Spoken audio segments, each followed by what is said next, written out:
Oke, penerapan aplikasi dari persamaan Bernoulli berikutnya yaitu adalah Torricelli ya. Apa itu Torricelli? Torricelli adalah sebuah bak penampungan air ya. Di sini ada bak penampungan air diisi dengan air.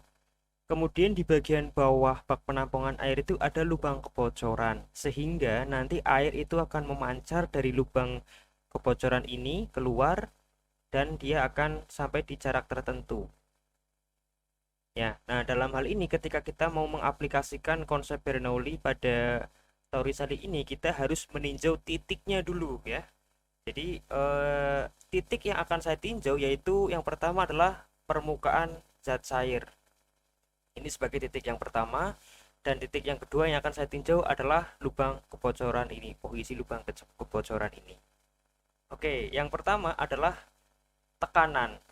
Di titik satu, air ini akan mendapatkan tekanan sebesar P1.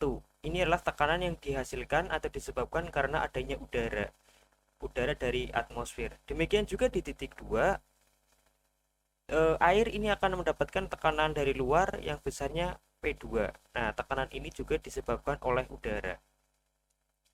Karena tekanan P1 dan tekanan P2 ini sama-sama disebabkan oleh udara, dan perbedaan ketinggian dari dua titik ini relatif tidak terlalu besar, bahkan sangat kecil sekali, mungkin hanya beberapa senti atau meter ya. Sehingga nilai tekanan udaranya akan sama. Kecuali kalau perbedaan ketinggiannya sampai ratusan bahkan ribuan meter, itu akan signifikan bedanya. Tapi kalau hanya segini ya tidak ada artinya ya.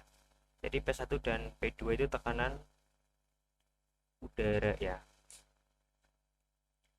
Kemudian air itu akan memancar dari lubang kebocoran ini dengan kecepatan alirannya yaitu V2 ya.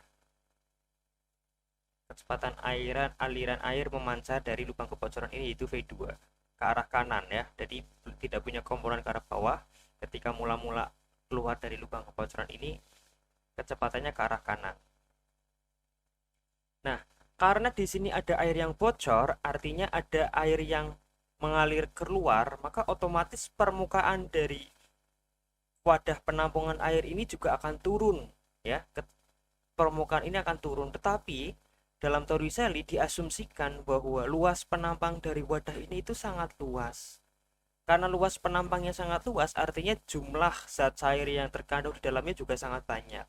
Sehingga ketika ada air yang keluar di sini dengan lubang kebocoran yang relatif kecil dibandingkan luas permukaan, maka kecepatan aliran kecepatan turunnya permukaan ini saya simpulkan dengan P1.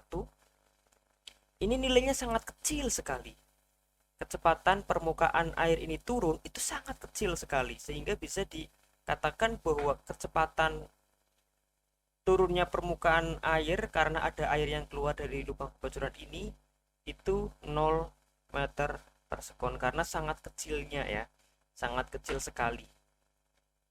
Kemudian berikutnya, posisi dari permukaan air ini berada pada ketinggian H1 ya. Sedangkan posisi dari lubang kebocoran ini berada pada ketinggian H2 dari permukaan tanah ya. Kemudian posisi lubang kebocoran ini terhadap permukaan zat cair, lubang kebocoran ini terhadap permukaan zat cair bisa saya tuliskan sebagai H3. Atau dalam hal ini nanti kita bisa tuliskan bahwa nilai H1 dikurangi H2 sama dengan H3. Oke, kita udah punya dua daerah yang mau kita tinjau menggunakan persamaan Bernoulli. Sekarang tinggal kita masukkan ya. Persamaan Bernoulli dapat dituliskan tekanan di titik 1 ditambah rho GH1 ditambah setengah rho V1 kuadrat akan sama dengan tekanan di titik 2 ditambah rho GH2 ditambah setengah rho V2 kuadrat ya, harusnya setengah rho V2 kuadrat.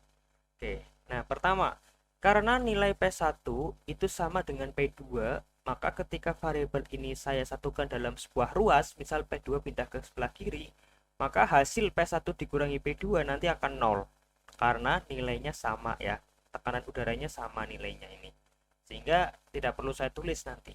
Nah, kemudian nilai V1. Nilai V1 tadi sudah kita asumsikan jika wadahnya ini sangat luas sekali, maka kecepatan turunnya permukaan air ini sangat lambat sekali. Bahkan kita asumsikan kecepatan turunnya 0, sehingga hasil dari setengah rho V1 kuadrat juga nanti akan 0.